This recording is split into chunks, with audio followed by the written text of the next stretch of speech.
Улсын хэмжээнд өнгөрсөн 7 хоногт 158 удаагийн аюулт үзэгдэл осол бүртгэгджээ.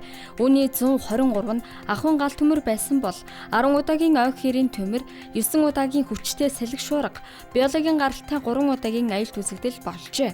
Мөн хүний үйл ажиллагаатай холбоотой 13 осол гарсан байна. Онцгой эдлийн алба хаагчид 13 хүний амь насыг авран хамгаалж, удаажлалтын бүсээс 51 иргэнийг гаргажээ. Туулын хурдны замын байгаль орчны менежментийн төлөвлөгөөг байгаль орчин уур амьсгалын өөрчлөлтийн яам эцэслэн баталж өгснөөр замын ажлыг эхлүүлэх боломжтой болжээ.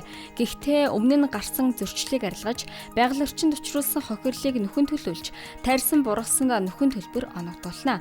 Мөн байгаль орчны нөлөөллийн мониторингийг тогтмол хийж ажиллах бөгөөд 2 жил тутамд аудит хийн гэдгийг байгаль орчин уур амьсгалын өөрчлөлтийн сайд сандаг очир нийслэлийн засаг даргын орлогч Даваа Далай замын хөдөлгөөний газрын дарга Од Баяр болон Хавьён General Construction компанийн төлөөлөлтөд уулзахдаа анхааруулжээ.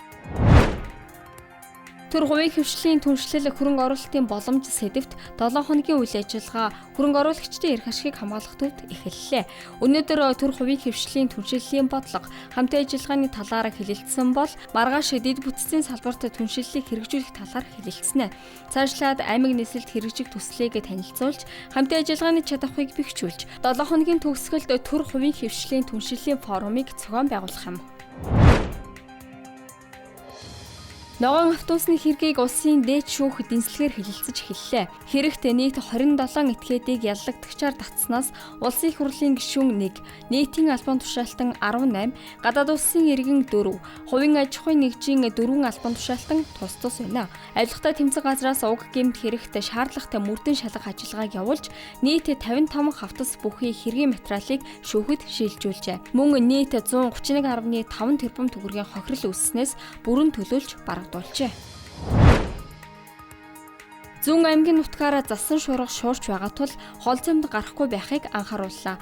Тодорхойлбол 21-нд халах голын хүндийгээр, 23-нд онон улз халах голын хүндийгээр, 24-нд Монгол алтай увс нуурын хотгор тэс халах голын хүндийгээр хурд унтс орно.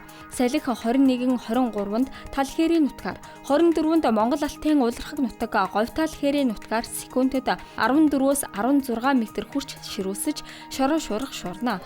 24-нд нутгийн зүүн хойд хэсгээр сэрүүснэ. Брэдэд жилд нэг удаа байгаль нуурын хамгаалагч сахиусад өргөл өргөдөг. Уг зан үйлийг энэ онд энэ сарын 25-нд Байкал датсанд хийхээр төлөвлөжээ. Энэхүү өргөл хийгээд лус аргадаж мөргөх нь усанд зохист хандлагыг бий болгодог. Аюул саад өвчнийг арилгаж үйлийн үрийг ариусгадаг гэж үздэг байна.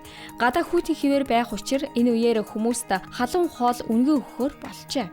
Ice Global-ийн цөөн хормын мэдээ байлаа. Ажлын амжилт хүсье.